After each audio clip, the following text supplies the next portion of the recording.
আমাৰ গ্ৰেড 3 আৰু গ্ৰেড 4 কমিশনে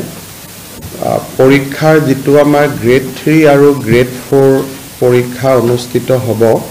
তাৰ সিলেবাসখন প্ৰকাশ কৰিব মই সংবাদ মাধ্যমক অনুৰোধ কৰিম যে আপোনালোকে যাতে সিলেবাসখন অলপমান বহুল প্ৰচাৰ কৰি দিয়ে ছাত্ৰ ছাত্ৰী সকল যাতে উপকৃত হয় আৰু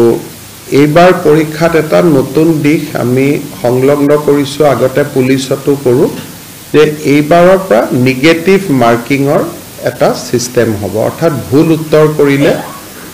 মাৰ্কিংটো নেগেটিভ হ'ব কিদিনাখন মই ফেসবুকত কৈছিলো তাৰ পিছত আপোনালোকে বহুতে প্ৰচাৰো কৰিছে এইবাৰৰ যেটো পৰীক্ষা ই অলপ খুব এটা চ্যালেঞ্জিং এক্সাম হ'ব যে পাৰ্টিকুলাৰ এটা সাবজেক্টত 11 লাখ পৰীক্ষাৰ্থী পৰীক্ষা দিব আমি যেতিয়া মেট্ৰিক পৰীক্ষাও পাতো হাইয়েস্ট আমাৰ ক্যান্ডিডেট হয় 5 লাখ 11 লাখ পৰীক্ষাৰ্থীক লৈ পৰীক্ষা পাতাৰ ৰেকৰ্ড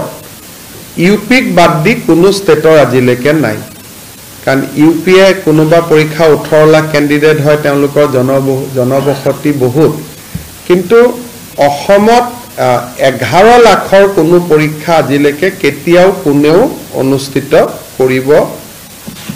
কৰাৰ প্ৰয়োজনীয়তা অহাই নাছিল এইবাৰ আমি নিযুক্তিত এটা দিশ আছিলে যে এবাৰ আমি ফিজ লোৱা নাছিলো অৰ্থাৎ পৰীক্ষা দিয়াৰ কাৰণে কোনো ফৰ্ম ফিল আপৰ কাৰণে কোনো মাসুলৰ প্ৰয়োজন নাছিলে সেই কাৰণে নাম্বাৰটো বাঢ়িলে দ্বিতীয়তে ফাৰ্স্ট পৰীক্ষাটোত যেটো এটা মানুহে ট্ৰান্সপাৰেন্সি দেখিলে স্বচ্ছতা দেখিলে যে দুখীয়া লৰা ছোৱালীয়ে নিযুক্তি পাইছে হিউ প্ৰেৰণা যোগালে তাৰ ফলত 11 লাখ ক্যান্ডিডেট হৈ গল মই ইমান আশা কৰা নাছিলো পৰীক্ষা পতাটো আমাৰ বাবে এটা খুব চ্যালেঞ্জ হ'ব ডিসি সকলেও সেন্টাৰ কৰিব পাৰিব নোৱাৰিব তেওঁলোকেও যথেষ্ট কষ্ট কৰিব লাগিব যি নহওক আমি আগবাঢ়ি গৈ থাকিম আৰু সময়ে সময়ে যি ডেভেলপমেন্ট হয় আপোনালোকক জনাই থাকিম পুলিচ শিক্ষক বা হেলথ ডিপাৰ্টমেন্টৰ প্ৰবলেম নাই প্ৰবলেমটো অকল এই গ্ৰেড 3 আৰু গ্ৰেড 4 ৰ পাৰ্টিকুলাৰ দুটা সাবজেক্টতে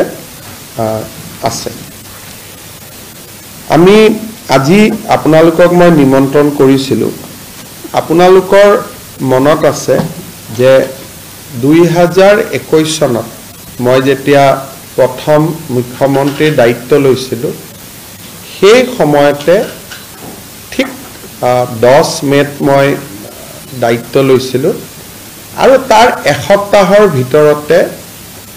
এসডিজি গোলৰ ইনডেক্সখন প্ৰকাশ পাইছিল আৰু সংবাদ মাধ্যমে এক প্ৰকাৰ ক'ব গলে প্ৰথম সপ্তাহৰ পৰাই আৰম্ভ কৰি দিছিলে যে এসডিজি গোলত আমি কেনেকে পিছ পৰি ৰলো তেতিয়া মই আপোনালোকক বুজাইছিলো যে আমি পিছ পৰা নাই আমি এটা ক্ৰম বিৱৰ্তমান পৰিবেশত আছো আমি আগবাঢ়ি গৈছো কিন্তু এজ ইউজুৱেল এটা পাৰসেপশন এটা ক্ৰিয়েট কৰা হৈছিল যে আমি পিছুৱাই গৈছিলো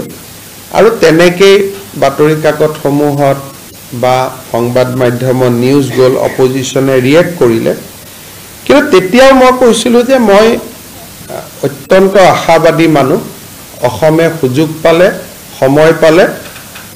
অসমে আকাশ চুব পাৰে লাহে লাহে আমি ভাল কৰি গৈ থাকিম আমি পেছিমিষ্টিক হ'ব নালাগে আমি আশাবাদী হ'ব লাগে আৰু অসমে সকলো কাম কৰিব পাৰে অসমৰ মাজত সেই ক্ষমতা আছে এটা আপোনালোকক মই জনাব খুজিছো যে যোৱা